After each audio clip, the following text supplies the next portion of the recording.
Hi, everyone, and welcome to the REFSIX Weekly.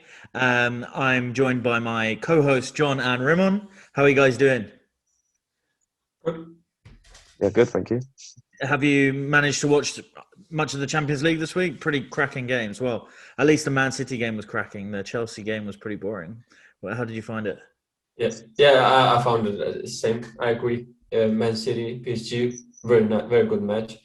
Chelsea, Real Madrid, a bit boring, but yeah. Who do you think's going to win it? Well, it's hard, right? Because Chelsea beat Man City last time, and they're gonna meet again this Sunday, I think. Yep. Uh, so it's a 50-50 in my opinion. It's Yeah. a 50-50. John, what do you think? Um, I I can't look past City, but my best mate's a City fan who used to be an Arsenal fan. So for that reason, I will be supporting Chelsea. That was totally strange. I mean, Yeah, yeah. but yeah, I think City will win it. I think their team looks so good. You can't look past them.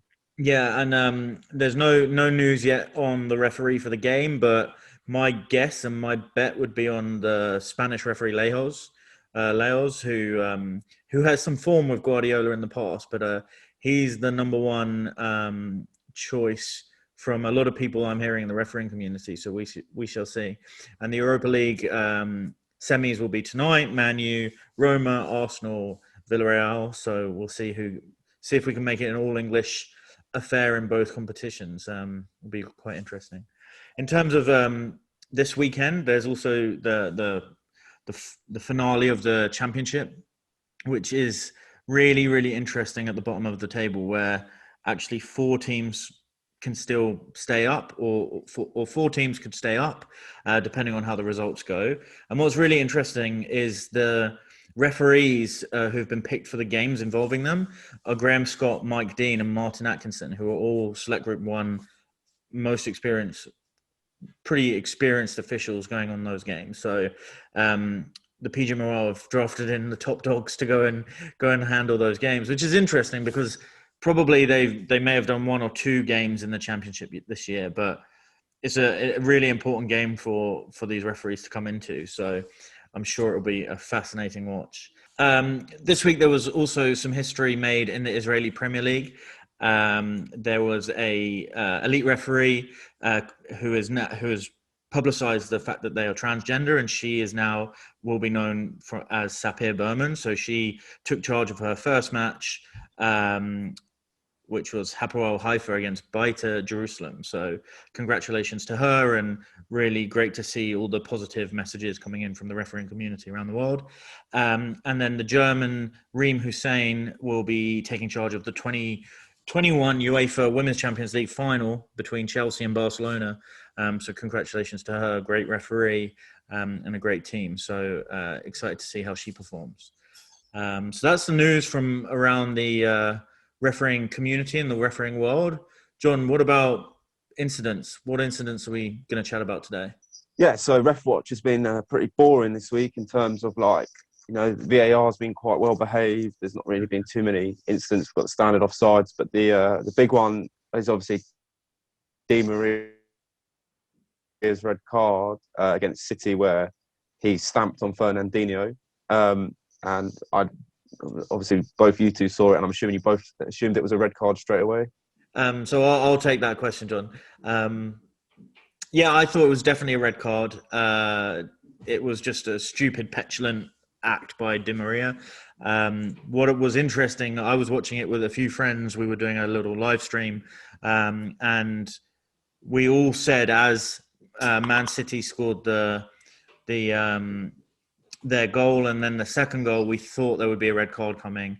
PSG seemed to not don't seem able to keep their heads in stressful situations, and it was apparent last week with Idrissa Gueye, who got a red card, and now this week too. And I'm surprised Neymar seems to be one that's prime for a red card and prime for aggression when he's losing, which is interesting. But yeah, definitely a red for me. Ramon, what about you? Well, Definitely red. I just want to go a bit. Actually, I want to go back all the way. I mean, from the beginning, I think on purpose was the referee of the match. He had a lot of bad decisions, in my opinion, and I think it was one of the reasons for why it evolved like that. The game got a bit aggressive. Mm-hmm. I think he had some faults that was not there. I think in my opinion, he should have been giving more like yellow cards, Mm-hmm. maybe giving more free kicks, so he could like stop the match a couple of times, so everyone could fall a bit down and Yeah. get back to. So in my opinion, it was a red card, but I just think that the referee had a saying in this because. Fernandinho, I mean, yeah, we'll talk about that probably a bit later. But if he had a yellow card, he probably haven't gone and provoke Di Maria like that, right? So So I just it's fascinating because other than the incident where Kuipers and I think it was his assistant gave a penalty for a handball that was overturned, I thought personally he had a great game, um, and and I think this is probably an interesting difference in cultures watching the game because in Europeans probably wanted more fouls and maybe more cards, whereas me from what I've seen in the English community in terms of fans and referees, I think they thought it was a pretty great masterpiece, to be honest, by allowing play to continue, allowing some of the firmer challenges. So super interesting to get difference of opinion. John, whose side are you on? Mine or Rimon's on this one? For once, I'm gonna have to back Rim on. Okay, interesting. I think, that's a progress. yeah, I do think there was there was two or three when I was watching the game instances that seemed to go against PSG that weren't great decisions, and especially and City as well. I just thought he made a lot of little mistakes that seemed to boil over towards the end of the game.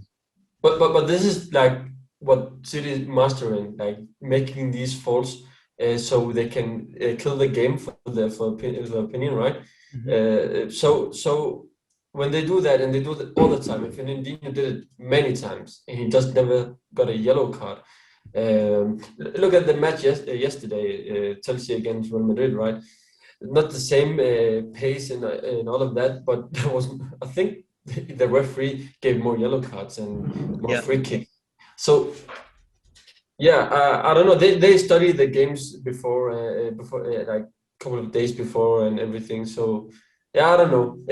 Just my opinion. He had a poor game, and the red card could be avoided if he had made more better decisions. So All right. Well, yeah, I feel ganged up on now, but we'll agree to disagree on this one. Any more incidents from that game, John? Yeah, so obviously we've touched over about Fernandinho. He went, I think, 6 fouls without a yellow card. So Yeah. obviously backing up the point that Rimon's made. Like, so again, talking about we've spoken about on the pod, working with your assistants, working with your fourth man if you're lucky enough to have one of them. And the big news of that game was obviously PSG have come out and said that the officials were telling the players to F off, and obviously not being respected enough.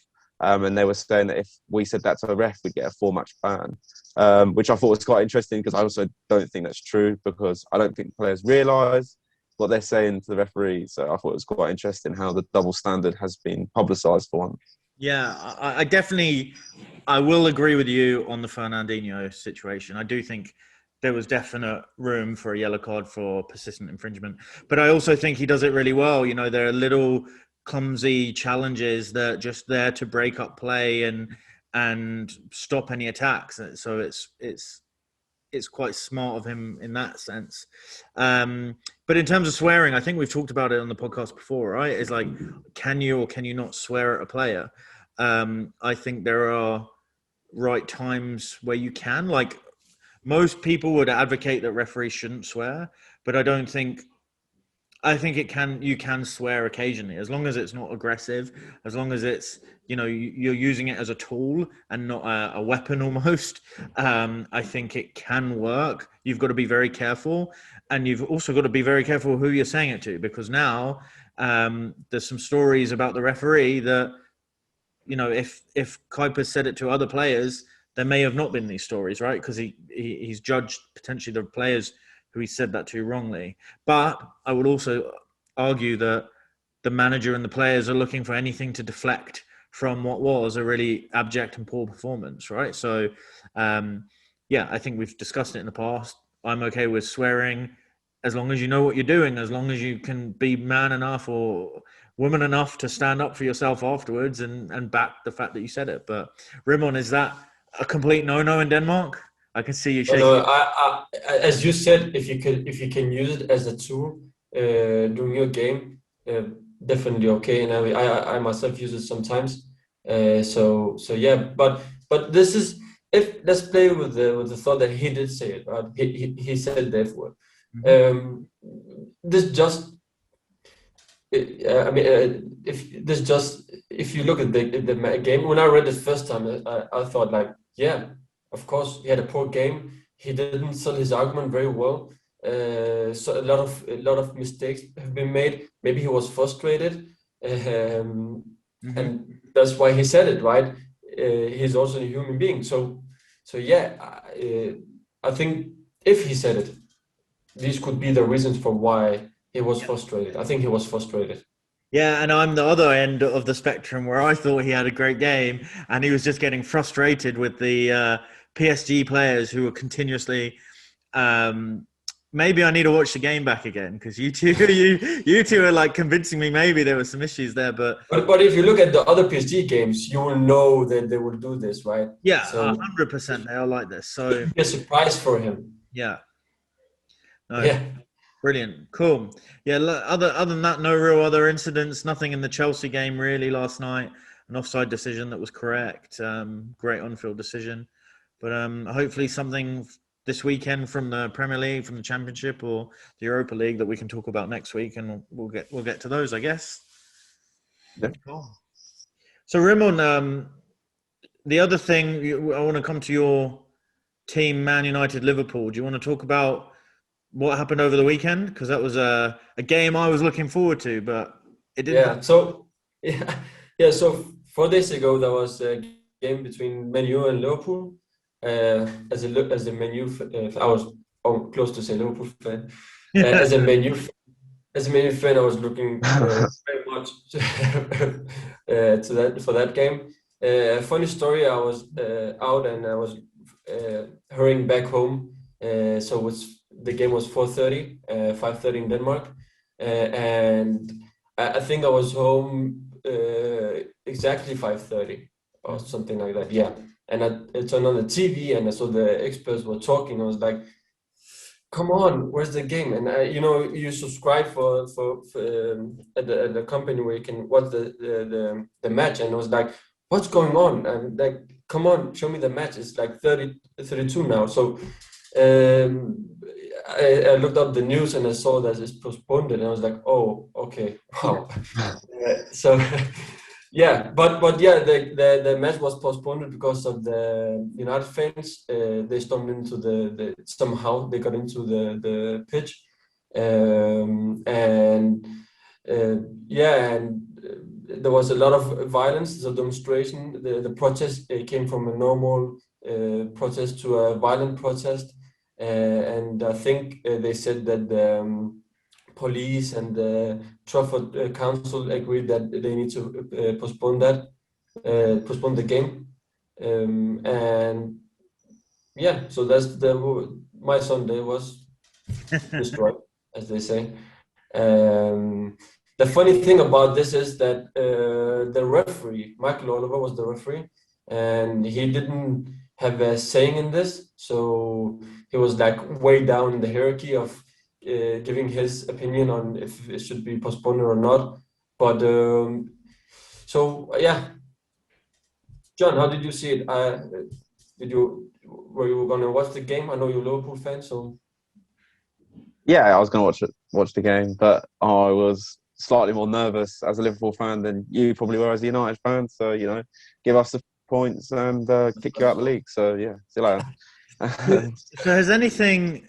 So interestingly, from obviously, Rimon, you mentioned around Michael Oliver not having the um, the the say in should the game go or not. It was taken out of his hands, which I'm pretty sure he felt glad about in this particular case. But sometimes maybe things don't get to that level, but they can delay a game and the referee needs to make a decision. So things like a team being late to the ground, which happened a few weeks ago with Chelsea, etc.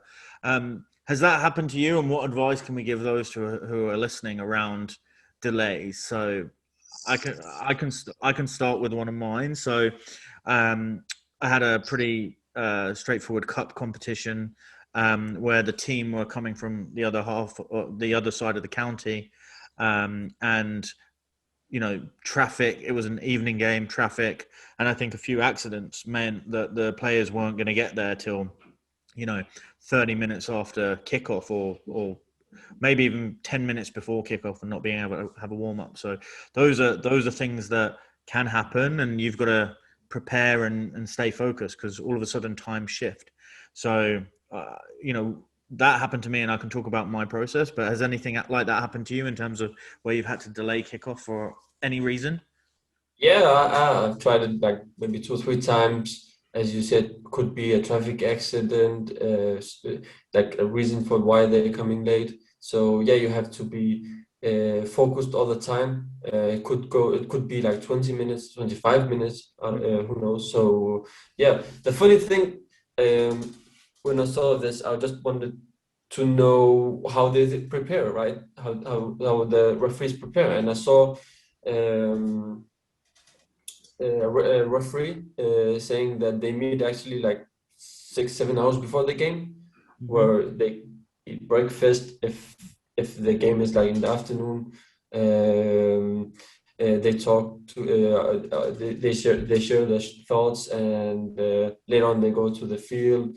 They sit down with the captains, so they invite the captains to talk with them, check the line technology, Mm-hmm. warm up and stuff like that. But yeah, so I don't know if Michael Oliver did all of that, uh, but So, from my but yeah, understanding, neither the refereeing team or the players actually made it to the ground. The protest started a lot earlier, before they'd even travelled. So they were, I think, being held back at the hotels, etc. So, but that is a point, right? Is now all of a sudden we have this routine where, okay, I'm gonna travel to the ground. I'm gonna do my warm up. I'm gonna get changed, etc. But as soon as the delay happens, now you've got to refocus. You've got to look down your list of things that you've got to do and either drop some things. Some aren't easy to drop, right? You still got to get the team sheets from someone. You still got to, check boots and jewelry. But maybe your warm up will need to change from a 10-minute warm up to a 5-minute warm up, for example. So you've got to be really flexible with what's going to be there, but also have a cutoff point when the game can no longer happen. And in England, for example, in midweek, where you'll have floodlights, some grounds won't allow you to keep floodlights on past a certain time. So if the game can't finish by that time, the lights need to go out, then you need to not start that game and call it there and then. So those are things that you got to be aware of going into any game, and when a delay happens, those are things. John, what about you? Yeah, I've had this happen a couple of times, but I think it's important as a referee that you have to adapt, and especially at our level, when we look at players, that get stuck in traffic. As a referee, it's easy to be like, let's start the game as quick as we can, but see it from both sides of the story. Like, if you make players rush to get ready to get changed, they're going to be like hyped up and frustrated straight away. And big tackles could happen, or it's quite difficult to get players on your side. So yeah, it's important to keep your pre-match very similar, to keep your headspace, but look at it from the other side as well. Because the last thing you want to do is have 11 frustrated players because you've made them run or get changed quickly on the pitch, because it's not going to help your match control. Mm-hmm. So I think it's crucial to see it on both sides. And in terms of if the game has been extended, like you're at the game and you've got more time, there's nothing wrong with that. You know, put some music on, stick your headphones in, go for another warm up. You know, keep calm, relaxed, and loose. I think great advice. But if you're there short, like you said, you've got to find those, you know, things, the superstitions that you might just have to bin off, or you know, get somebody else to fill in your match pad for you while you do something else. You know, it's going to have to be more of a team effort rather than an individual sort of process. So, yeah. And I just saw that the match was postponed to the 13th of May. And as I can see, it's a menu, have a match like 9th of May, 11th of May, and the 13th of May. So the referee that's going to referee the 13th of May could get into a match where one of the teams are very frustrated, very tired, and so that could be fun to see as well how the referee is going to handle that. Like 3 matches in I don't know 4 days, 5 days. So this week we've been sent in some questions from different users, and I just wanted to read them out and see what your guys. So the first one we've got from sort of Dan is the technical area dismissals at grassroots level. So dealing with the benches, how do you deal with it when, say, you've sent off a manager and he's literally just jumped the barrier and he's still barking orders? Like, what do you guys do in that situation? So for me, you know, you can only send him to the changing room. It can really embarrass him. You send him to the car and you say, look, I'm not gonna referee this game until, you know, you're gone, really. So I don't know how your thoughts and feelings are. Completely agree with that. Have you, since IFAB have put yellow and red cards into the laws of game for the team officials, have you issued any? One. And Ramon? None. Okay. So it's really interesting that I find is because I think I've sent off or I dismissed managers from the technical area more previously when there was no red and yellow card to now when it's just an interesting observation for me. But to your point, if you're dismissing a manager, they need to leave the vicinity of the pitch. You know, you don't want them barking orders from behind. But yeah, I think the yellow card I think you've got to have a stepped approach with the bench too. So you don't want to, if they're really getting to that point where you need to go and have a word and remind them that you can give them cards. But I don't think you need to go straight into a yellow card the first thing that gets your attention. So that would be my advice. I would say if the manager is very angry and just doesn't listen, of course, send him off. Like, go to the locker room, right? But if he's calm and okay, he can stand like a bit far away without saying anything. It's fine with me. We can continue playing. So brilliant. So another one is, can anyone give any tips and advice on positioning as a referee, especially when you don't have assistants? So Hassan, do you want to start on that one? Yeah. So you're gonna have to come off the traditional S diagonal shape that you'd be accustomed to, right? Running from right back to right back is the normal path when you have neutral assistance. But what we see, and even in our data from REFSIX, is the heat map changes to more of a square. You're doing a square box to box, edge of corner of each 18-yard box to each. Because what you need to look at is you need to be covering a little bit closer to that club assistant, or if you don't have assistants at all, you want to get over there to manage any fouls and decisions that will happen there. So yeah, I don't have any advice other than, you know, try and figure out and try and read the game to see where you're gonna need to go. Without assistance, you're gonna have to probably run a little bit longer, a little bit further. So try and run smarter.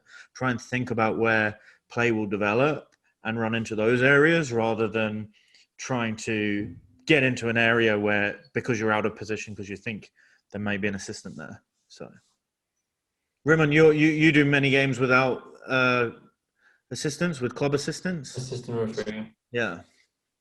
I do many games without them, yeah.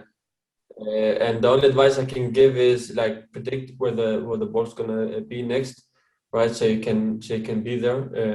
And and don't lose focus. I mean, sometimes you can just easily lose focus and focusing only on like just following the ball and suddenly you're standing way far behind. So the only advice I can give is like try to predict the game, try to be more observant. That's the only, because it's very hard. It's one of the hardest topics, right? I've been refereeing many games, and still when I have an observer with me, I still get the yeah. They're still trying to teach me where I should be and how I should run on the pitch, but it's not easy when you don't have assistant referees with you. Definitely. Yeah, and I think you've got to consider as well, like players are going to want offsides, and I think you're just going to have to be honest with players and say, you know, fellas, I'm not Superman, I can't see that. You know, we're just going to have to play with what I can see and be honest with the players. I think would be I know it's no position advice, but squeeze play and be honest, and you know that would be the best way that I'd deal with it. Yeah. And a final one, which would be quite interesting to see both your thoughts on this, is obviously there's a foul that goes on the halfway line. If there's a promising attack and an advantage, you know, don't have to caution the player. And you know, obviously, why that is. Obviously, IFAB took that out, and that was the question: why is there no yellow player for delaying a promising attack? So, Yeah. Can you Yeah, ask that's that a good question again? so if a foul goes in and you play the advantage, Yeah.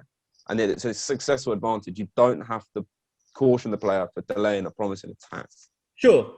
I think it's pretty Yeah. self-explanatory, right? Like, I think it's a good thing because, you know, you've allowed advantage and the team that has been fouled has accrued the advantage. So an advantage in its nature should be a promising attack, right? So therefore they haven't, you know, stopped a promising attack. They may have interrupted a promising attack, but there is no need for a yellow card there. So I think it's a good thing that that's not needed anymore. But I also, yeah, no, I think Yeah. Raymond? Yeah, I'm a bit split about that because I totally agree with you, Hassan. But also depends, right? I mean, if the person on the edge of getting a yellow card, I probably would have given him the yellow card anyways. Yeah, it's not an easy one. I think it's very easy when you break it down in the way that we were told as level fours. If it's a careless foul, yeah, and it's a promising attack, it's an easy get away with it. Tell him, you know, you're a bit of an idiot, be careful. If the challenge is reckless, regardless of if it's a delay in the promising attack, he should still be cautioned for the reckless challenge. 100%, yeah. So that's what you should do in your head straight away, in my opinion, is the foul reckless or is it careless? It's careless, right? It's a bit of a bollocking, and be careful. If it's reckless, you go straight back to him and then obviously caution him for the reckless challenge, not delaying a promising attack. Yeah, no, I think the key here is, like, if a challenge is reckless, no matter if it's anything else, it's reckless. It means it's yellow card, right? Yeah. So the only time really that you need to think about stopping a promising attack is if the challenge is careless. But now, if you're saying that from an advantage, if the advantage accrues, well, that kind of negates the stopping a promising attack. Then, you know, I think all's well and good. But Raymond, to your point there, where you said, well, if the player's on that last warning, but then you can get him for persistent infringement, right? There was still a careless challenge. He's on the last warning, but you're not going to book him for stopping a promising attack. You're going to get him for persistent infringement, even though the advantage accrued. It's a different yellow card there. So it is a very good, interesting question. So hopefully for those who are listening, you can send us some more in. Send them in via Twitter. Send them to john@refsix.com. Just send us any questions you want us to ask about refereeing, about our take on refereeing, about referees out there, what boots you want, anything you want. Raymond and John, thank you again for your time today. Hopefully those who are listening, you took something out of it. Definitely subscribe if you're watching on YouTube, and if you are listening to us, leave a rating, leave a review. That'll be fantastic. Until next week, we'll see you later on.